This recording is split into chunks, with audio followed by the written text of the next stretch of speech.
Hi guys, it's Kelly Latevola here and I'm back with another video for Tonic Studios. Today I am playing with some stuff from our new Garden Party release, which I am totally in love with. These are the Peony Bloom stamp set, and then the sentiments that I'm going to be using is Celebrate Sentiments. And so it's got a bunch that are just really good sentiments for all different kinds of things. And then it has some just general ones, and I'm going to be using one of the general ones today. So I picked out two of the largest blooms because it's not, I don't know, something happened in stamping where large flowers weren't super popular there for a while. So it's been quite some time since I got to just color a really big, beautiful flower. And so I wanted to do that. I am stamping on watercolor paper. It's really, really necessary to do that, even though here, like, I have to stamp twice because the paper is more textured on watercolor paper. Still worth it. So I'm going to cut a mask for this as well because my bouquet is going to be one layer. But very early on in stamping, I tried to, because I'm cheap, you guys know this about me.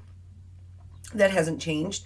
And so I tried to just watercolor on regular cardstock, and it's just not feasible, guys. It's not, well, I mean, it will work, but it will not look like the other watercolor that you see. Watercolor paper is made specifically to allow the ink and the water to sit on top, so they flow really beautifully together. Regular cardstock is made to absorb moisture, and consequently the blending is not the same. Your paper will warp. It's just not meant to hold that kind of moisture. So if you find that you're getting results that you don't love, maybe check to make sure that the paper you're using is the correct one for whatever technique you're trying to do. So here I stamped the large peony, and then I've stamped another slightly smaller one, which I'm going to be honest is still a pretty good size flower. I'm working on a 6 by, what is it, 4 3/4, 6 by 4.5 piece of watercolor cardstock. Yes, that's bigger than an A2 size card. I know that. But I didn't know what part of it I was going to like the best. And so I like having a little bit of extra around it for the card design. That way I can trim it out how I want to later.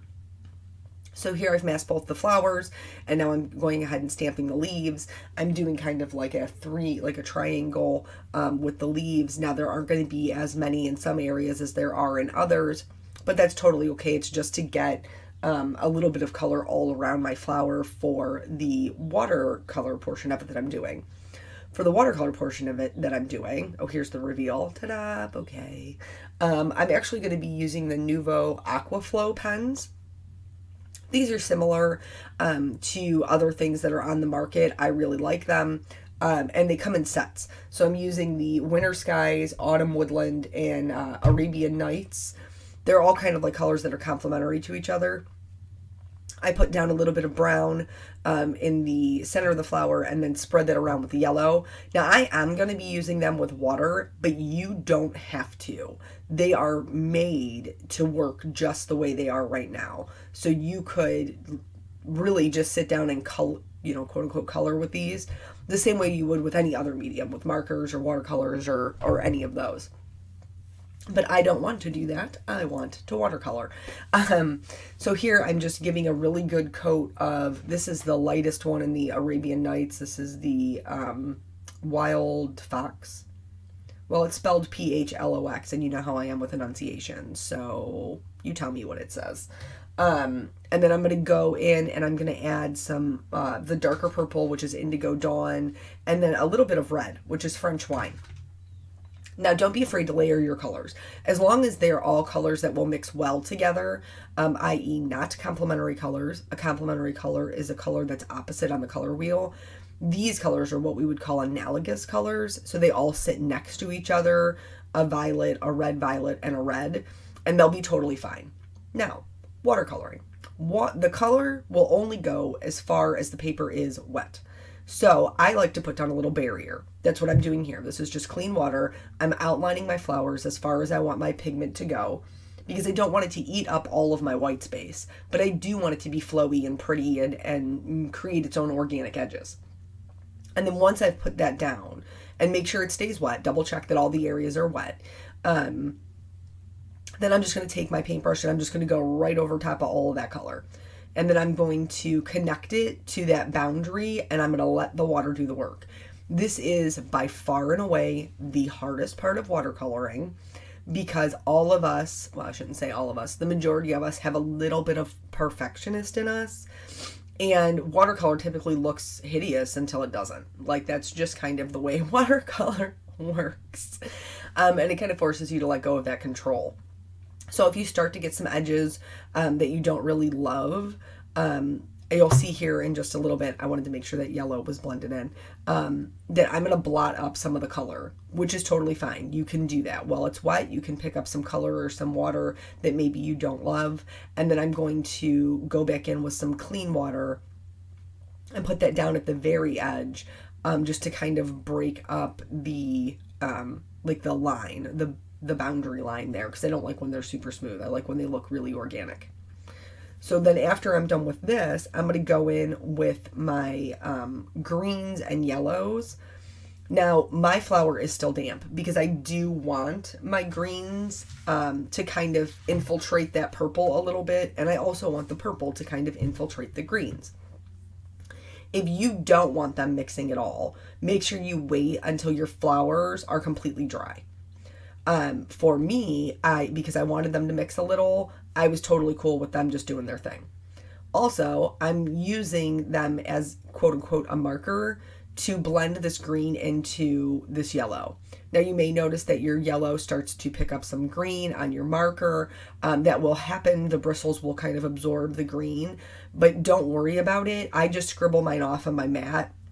Or you could use a scrap piece of paper and then it will return back to yellow. You'll see a good example of that when I do the one in the top left up here, where you just scribble it off and then it goes back to yellow as that pigment's flowing out. It will kind of flush out the green, but it's a really good way to mix colors if you don't have a mid-tone. And in this case, I don't.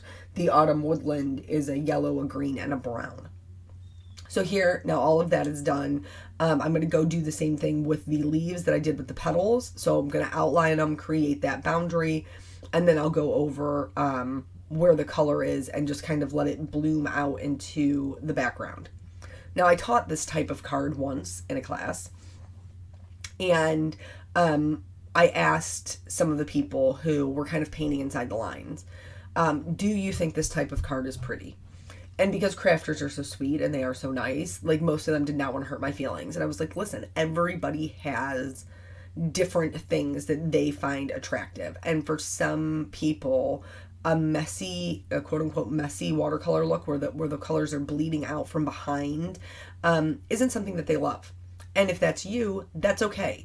You can paint them in perfectly. You can still do the technique of mixing the alcohol markers with your watercoloring, and it will still be beneficial because we're putting down this base layer of color, which is going to be, it's not like a completely smooth coverage like you would get with a marker. You're going to have different variations of color, and that's kind of the point. That's kind of the purpose of starting with that base. Also, in addition to them kind of bleeding out, which I think looks really cool, kind of like the flowers, like washing away in the rain, but not everybody loves that look, and that's okay. You can still do the watercoloring as your base, what they call underpainting, and still put the markers on top and get a really cool look. So here, I wanted my flower to be a little bit more blue-violet, so I went in with the, now wait, I'm not going to remember what it is. It's hard. There's a lot of names, y'all. Azure blue? I'm sure I said that wrong. Anyway, and so I did put that back in, and then I'm going to go in and add more purple as well, just to get a more blue-violet color. But I still love how some of those petals, you know, have that true pink or, you know, red undertone. And colors for me is like the best part. Colors is the best part of card making for me. I just love mixing colors and, you know, really bright, bold colors, seeing how they work together. So that's why, for me, this technique is kind of one of my go-tos. It's interesting to see which ones will or will not work together. So anywho, after this, what am I doing? After this, this should be just about the last portion of the painting. I think I'm going to be pretty happy with the way it looks after adding in that blue. And I know it looks a little bit harsh right now, but you have to remember everything's wet. And with watercolor, you have to wait till it's dry before you decide if you like it. That's just, it is what it is. So here I am done. I've waited for it to dry. And now I have this glitter, it's called Midas Gold. And it is one of the new aqua shimmers. And so I've squeezed out a little bit, and then I am going to spatter this on the background. These colors just seemed like gold would be a good accent color for them. And then I loaded up the center of the flower with the gold. But I didn't do it while it was wet. I had to wait till it was dry because otherwise the gold would have spread throughout the entire flower. So if you want that, if you want the glitter in your water, which is totally cool, then you can do it when it's wet. But because I wanted it just to be spatters on top of the flowers and on top of my background, I waited for it to be dry. Once everything's dry, make sure it's all dry. You can then go in with your Nuvo Alcohol Markers and start to add some shading. So any point where two objects meet, or any point where one object lays on top of another, you're going to have shadows. Typically, I start lightest to darkest, darkest to lightest, but because I already have that color down, I feel a lot more comfortable going in with my darkest color. I did kind of cheat a little bit because I pulled some colors from different sets. So Nuvo markers come in sets. Because I had a blue violet going on here, I actually pulled my navy, the darkest color I'm using now, from the indigo ink set, but then the other two are from the Palma violets. For the greens I used, those are all three. That is the complete set of woodland greens. So if you have a couple of different sets, don't be afraid to take one from here, take one from there, and see what works for you. I just needed a super dark blue to do my shading because of how dark or how bold I made the watercolor. And that's just my personal preference because I think it looks amazing. I love bold color. So as far as like my life, this card's actually going to go to one of my youth group kids. So as you guys well know, if you've been watching my channel, my police station youth group has been in a running for a grant. We were kind of stuck in the 60s, even though all of you guys, which are wonderful, thank you so much for voting and your support, and you're awesome, and I love you. Even though we had all of these people who were supporting us, I don't think we're going to break the top 40. We were hovering in the 60s pretty much the whole time, which isn't bad because we're in the 60s out of 200. It's not like we were doing poorly or we didn't have a lot of support. We just didn't, I don't believe we had enough to break the 40. Now we won't find out until September 25th, but at this juncture, the voting is closed. So, but before the voting was closed, one of the youth group kids' mom apparently is friends with somebody at Channel 3 here in Cleveland. And so she had contacted her and was like, hey, could you put this out on Facebook? We're trying to get support for this grant. And the lady that she talked to at the news was like, oh, no, we're going to bring them on TV. Yes, I said that. We're going to bring them on TV. So, Eric calls me and he's like, the chief called. No, he texted me. I'm sorry. He texted me and said the chief called me and they want to do a segment on the news. Any interest in going with me? And I was like, the live news? And he said, yes. And I was like, nah, fam, I'm gonna pass. And then he pulls, I mean, guys know, don't they? He pulls the relationship card. Baby, don't make me do this alone. Right? Come on. So I'm like, man, I really don't want to do this. I have to get a sitter for Peanut if I do it, and I don't want to. So then the next day, I don't really like a bunch of people looking at me. That's just the reality of it. I know it probably seems weird because I'm on YouTube and I'm talking to all of these people, but it's different because I'm used to sitting behind a microphone because I'm dispatched for, the last 15 years of my life. So being behind a microphone is not weird to me because I'm used to talking to people who aren't here in my room, but are people that are out there in the world. Typically those people are cops, but now they're you.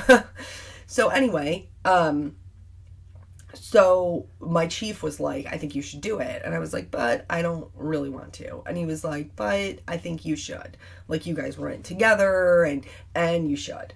And so basically, without saying, like, you're doing this, he was basically, his voice inflection was saying, you're doing this. So, I go to work, because, I mean, everybody's got to work, right? So I go to work. I work from 8 to 4. I leave there at 4. I drive, and I live 30 minutes away from where I work, 25-ish. And so I drive to Peanut's dad's house. I pick him up, and then I drive to pick up the babysitter. I drop both of them back off at the house, and then I turn around and have to go back to work. I was driving for whatever that was, an hour and a half. I was doing nothing but driving. So I get back to the police station. Eric is waiting for me in the lot in the cruiser because we're trying to drive downtown in rush hour traffic, which is a nightmare. I mean, it doesn't matter where you live. You all know what downtown traffic looks like.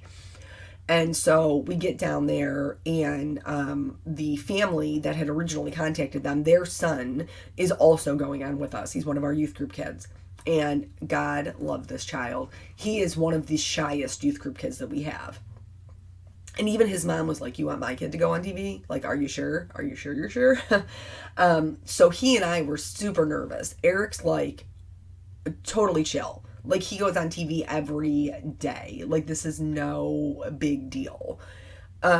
So we walk in, we have to sign in. They take us into this green room, literally green. In fact, the guy who introduced us to the room was like, I feel like it's kind of violent. It was neon green in there, y'all. It was very bright, but very nice. Everybody there was super nice.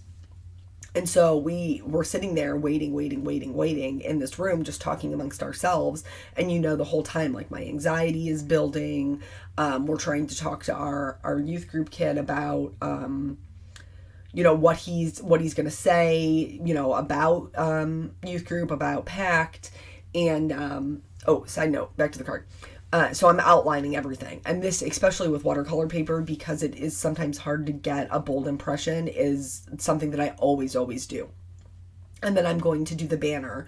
So I'm going to stamp it in the same black shadow ink, and then add some shading with my grays, and then trim it out, fussy cut it, and do the brush script pen around the back because it's water-based and it won't bleed into my image.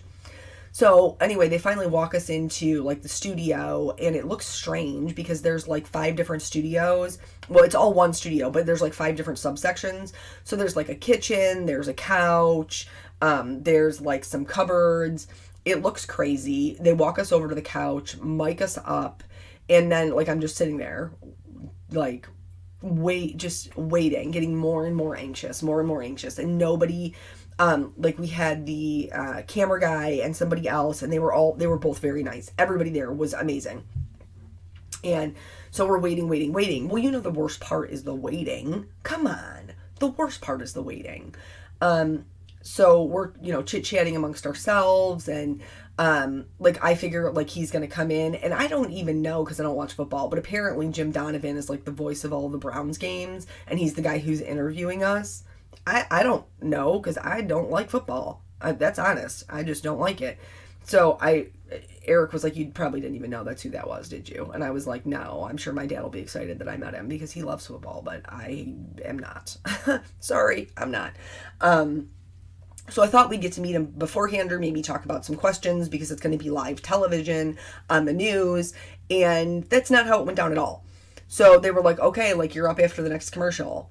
Jim walks in, he sits down on the couch. Hi, nice to meet you. Looks at me and says, how do you say your last name? Which is no big surprise. Most people don't know how to pronounce Latevola. And so I tell him, and then, I don't know, maybe 30 seconds later, he's like, okay, you guys ready? And then we're on the news. Then it's happening. It's totally happening. And like my heart's in my throat, and it's pounding 1 million seconds per minute. And Logan did amazing. Our youth group kid, he did so awesome. Even though I know he was super nervous, because I know I was super nervous. And then like the whole thing lasted 2 minutes for all of that anxiety and build up. The whole thing lasted like 2 minutes and then it was over. That was it. But then they offered to give us like a tour of the studio, and we got to watch the weather live from like in the studio room, which was cool. You just had to be quiet because obviously live television. But yeah, that was my TV debut. Probably the only time I'll ever be on TV again. But I would not. 0 stars, would not recommend. No, everybody was really nice, but I'm too anxiety ridden for that stuff. And I suppose if you do it all the time, it probably is not a big deal. But when you're just one random person who works at a police station and doesn't really want to go on TV, but just really wants money to support like the programming for youth group and, you know, seniors and stuff in the community, like it's worth it. You do what you have to do. So I wouldn't change it, but I like wouldn't want to do it again either. I'd probably be forced to do it again because I was forced to do it the first time. But anyway, so I was talking about the fussy cutting here, and then I'm just going to go around that. So yeah, I mean, I really think, I don't think that we're going to breach the 40, but that's okay because it was a wonderful experience to see how many people who were willing to support us. So here, now that it's all trimmed out, I'm just going to pop some foam up on the back of it. I love the way this banner is drawn because you could do it straight, you can do it sideways, you can do it all different kinds of ways, and I think that it's super pretty. And so I'm going to cock mine a little to the side. And then that's pretty much it. Outside of, I did go in with just a clear glitter pen and add that to just the petals that were curled up. Just, you know, for a little extra bling bling. But then that's it. That's the whole card. So thank you guys so much for joining me, and I will catch you on the next video. Bye.